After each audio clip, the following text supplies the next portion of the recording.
హరి ఓం శ్రీ గురుభ్యో నమః. గురవే సర్వలోకానాం భిషజే భవరోగిణాం నిధయే సర్వవిద్యానాం దక్షిణామూర్తయే నమః. శ్రీ గురుభ్యో నమః. అన్నపూర్ణే సదాపూర్ణే శంకర ప్రాణవల్లభే జ్ఞానవైరాగ్య సిద్ధ్యర్థం భిక్షాం దేహి చ పార్వతీ. ఆస్తిక మహాశైలందరికీ నమస్కారం. నా పేరు కోట నాగేంద్ర కుమార్. మా తండ్రి గారు కోట సత్యనారాయణమూర్తి గారిని శ్రీ వీరవేంకట సత్యనారాయణ స్వామివారి దేవస్థానంలో సుమారు 3 దశాబ్దాల పాటు అంటే 30 ఏళ్ల పాటు అర్చకులుగా ఆయన పనిచేసి ఉన్నారు. కాబట్టి వారు చేసిన సేవా ఫలితంగా ఈనాడు మేమందరూ కూడా సుఖ సంతోషాలతో ఉన్నాం. బ్రహ్మశ్రీ నాగాభట్ల కామేశ్వర శర్మ గారు మాకు మా చిన్నతనం నుండి పరిచితులు. వారు అనేక ఆస్తిక పరమైనటువంటి కార్యక్రమాలు నిర్వహించుతూ బ్రాహ్మణ సంఘానికి తదితర మన బ్రాహ్మణ దానికి కూడా ఆయన చాలా చేదోడువాదోడుగా ఉంటూ వచ్చారు. సుమారు నాకు తెలుసున్నంతలో 1987వ సంవత్సరంలో అంటే సుమారు 50 ఏళ్ళు పూర్తిగా వస్తుంది త్వరలో. 30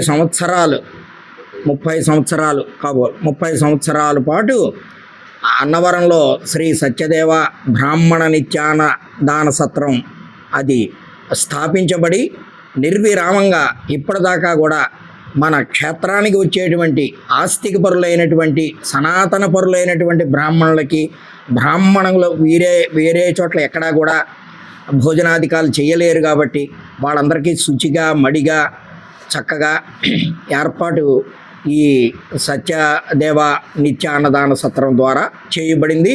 అందరికీ అందుబాటులో ఊరు మధ్యలో కూడా అది స్థాపించబడింది. ఇప్పటిదాకా చాలా చక్కగా జరుగుతోంది. అయితే ఈ రోజుల్లో నిర్వహణ అనేటువంటిది చాలా కష్టతరమైనదైనా బ్రహ్మశ్రీ నాగాభట్ల కామేశ్వర శర్మ గారు దాన్ని అనేక వ్యయ ప్రయాసాలు కోర్చి మాకు తెలుసును ఆయన ఎంత కష్టపడుతున్నారో నలుగురితో ఉదాహరణలతో చెప్పి ఆ విధంగా ఈ విధంగా దాన్ని నిత్యాన్నదానాన్ని జరిపించుకుంటూ వచ్చారు. అయితే ఇప్పుడు మనం చెప్పుకున్న విధంగా అన్నపూర్ణాదేవి దయ వల్ల ఎక్కడికి వెళ్ళినా ఏ క్షేత్రానికి వెళ్ళినా మన బ్రాహ్మణునికి లోటు ఉండకూడదనే విధంగా ఈ అన్నవర క్షేత్రంలో కూడా జరుగుతోంది. కాబట్టి అందరూ కూడా ఈ విషయాన్ని గ్రహించి ఇతోధికంగా ఈ విధంగా ఈ నిత్యాన్నదాన సత్రం చక్కగా వెళ్ళాలని చెప్పి కోరుకుంటున్నాం. ఎందుకంటే ధర్మం అనేటువంటిది చాలా శ్రేష్టమైనటువంటిది. ఏమిటంటే దానికి మా చిన్నప్పుడు మా సంస్కృత పాఠశాలలో మా గురువులు చెప్పారు, విద్యా దదాతి వినయం వినయాత్యాతి పాత్రతాం పాత్రత్వాద్ ధనమాప్నోతి ధనాత్ ధర్మం తతసుఖం. ఇదంతా ఒక లైన్లో చెప్పుకొని వచ్చాడు. ఏమిటయ్యా అంటే ఎవరికైనా సరే విద్య అనేటువంటిది వినయం ఇస్తుందట. వేరేదన్నీ పక్కన పెట్టండి, విద్య వినయాన్ని ఇస్తుంది. వినయం వల్ల తనకున్న వినయం వల్ల ఏమవుతుందంటే ఎక్కడో ఒక పాత్రత ఉపాధి అనేటువంటిది ఏ వ్యక్తికైనా సరే దొరుకుతుంది. ఉపాధి దొరికిందయ్యా, ఉపాధి వల్ల ఏమొస్తుంది? పాత్రత్వాధనమాప్నోతి. ఆ ఉపాధి వల్ల ఎంతో మన మనుగడ సాగించడానికి ధనం అనేటువంటిది మనకి లభిస్తుంది. అయితే ఈ రోజుల్లో ఏమైందంటే ధనానికి సుఖానికి మధ్యలో ఒకటి ఉంది. అది మర్చిపోయి జనాలందరూ కూడా ఏమిటి, పాత్రత్వాద్ ధనమాప్నోతి ధనాత్ ధర్మం తతసుఖం అన్నారు. అంటే ధనం ఏదైతే లభించిందో ఆ డబ్బు చేతిలో ఉండడం వలన ధర్మం చేయడానికి ఒక అవకాశం కలుగుతుంది. ఎప్పుడైతే ధర్మం మనం ఆచరించామో దానివల్ల సుఖం, ప్రశాంతత అన్నీ కూడా, సౌభాగ్యం, ఆరోగ్యం అన్నీ కూడా కలుగుతాయి. అయితే జనాలు ఈ రోజుల్లో కొంతమంది ఇప్పుడు యువకులు లాంటి వాళ్ళకి చక్కగా ఉద్యోగాలు వచ్చేస్తున్నాయి. వాళ్ళు అనుకున్నారు ధనం దొరుకుతోంది కాబట్టి సుఖం అనుభవించవచ్చు, ఒక ఏసీ కొనుక్కోవచ్చు, ఏసీ కారు కొనుక్కోవచ్చు ఏదో అనుకుంటున్నారు. దానివల్ల వచ్చేటువంటి సుఖం కాబోదు. ధనాత్ ధర్మం. మనం అందరం కూడా ధర్మ కార్యాలు ఏవైతే ఉన్నాయో ఇప్పుడు శ్రీ కామేశ్వర శాస్త్రి గారు నడుపుతున్నటువంటి ఇలాంటి వాటి వల్ల 10 మంది వస్తారు, భోజనం చేస్తారు, కడుపు నిండుతుంది, అన్నదాత సుఖీభవ అంటారు. అటువంటిది ఏంటంటే ధనకార్యం. అన్నదానాల్లోకి అన్నదానం విన్నా అన్నారు.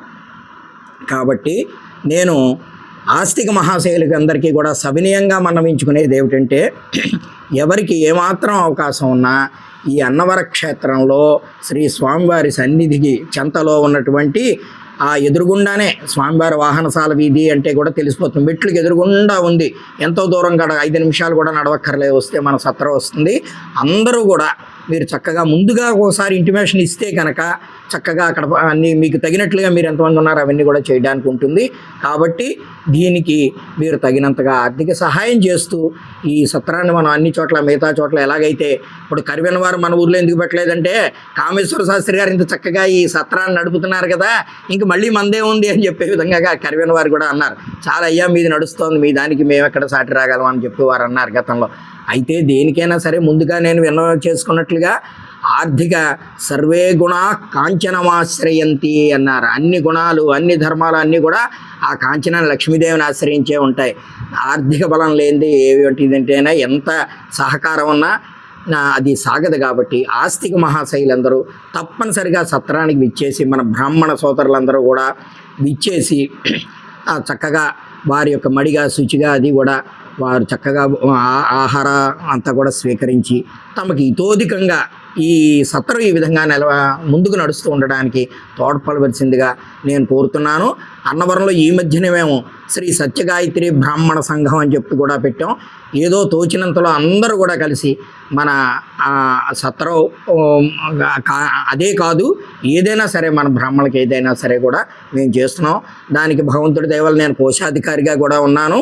కాబట్టి నేను చెప్పిన దాంట్లో ఏదైనా తప్పులుంటే మన్నించి పెద్దలు ఇందులో ఉన్నటువంటి మంచినే గ్రహించి తప్పనిసరిగా మా ఈ మన సత్యదేవ బ్రాహ్మణ నిత్యానదానానికి మీ యొక్క సంపూర్ణ సహకారాలు దాన్ని ఉపయోగించుకుంటూ చేయవలసిందిగా మిమ్మల్ని కోరి ప్రార్థిస్తున్నాను. ఓం శ్రీ గురుభ్యో నమః. ఓం తత్సత్.